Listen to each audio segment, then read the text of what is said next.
Facing hostile chants and some cheers, Labour's leader had tried to evade the waiting protesters, but to no avail.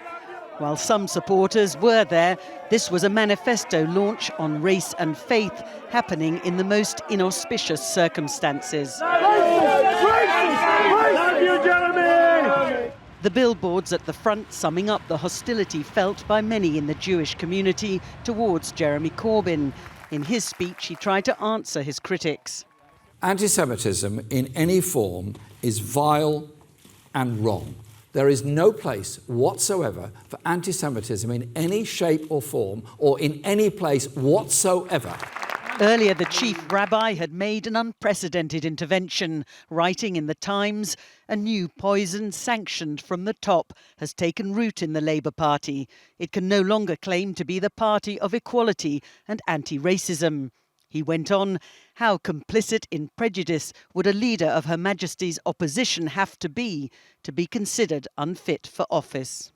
It's almost unheard of for a Chief Rabbi to come out like this. And it is because he has not seen any signs of them dealing with it. And these constant claims by the leadership of the Labour Party, Corbyn, McDonnell and others, that these cases of anti-Semitism have been dealt with. They have not. Other religious leaders also backed the rabbi's stance. It's a very unusual intervention, particularly in the period just before an election. And I think the fact that the Chief Rabbi has felt that he needs to make a statement of that kind shows the very severe degree of anxiety and vulnerability amongst the Jewish community. But Lord Dubs, who fled the Nazis as a child, defended Mr Corbyn, claiming Labour had moved on. Fears are fears, and when people are concerned, one has to meet those concerns, even if they're a bit exaggerated. And I hope that today will help, and I hope in future the Labour Party will be very positive and resolute and assuage the fears of the Jewish community. Are you worried that it could have cost Labour the election? Well, I hope not. In an interview tonight with the BBC's Andrew Neil, Mr Corbyn did little to help the situation, repeatedly refusing to apologise for anti-Semitism in his party. Our government will protect every community against the abuse they receive on the streets, on the trains, or in any other form of life. Try one more time. No, hang on a minute, Andrew. Can I explain what we're trying to do? The Prime Minister visiting East Anglia today also faced criticism from another religious group. The Muslim Council of Britain accusing the Tories of failing to spot Islamophobia in its midst. Accusations they deny.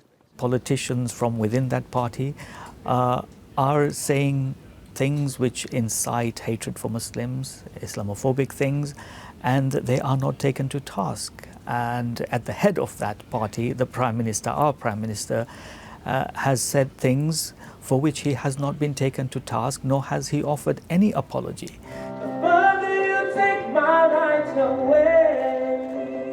But it was Labour that found its message on equality and diversity completely overshadowed today by the row over anti-Semitism.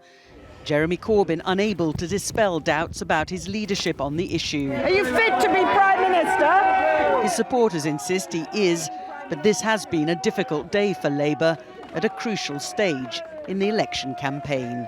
Libby Vina, News at 10, North London.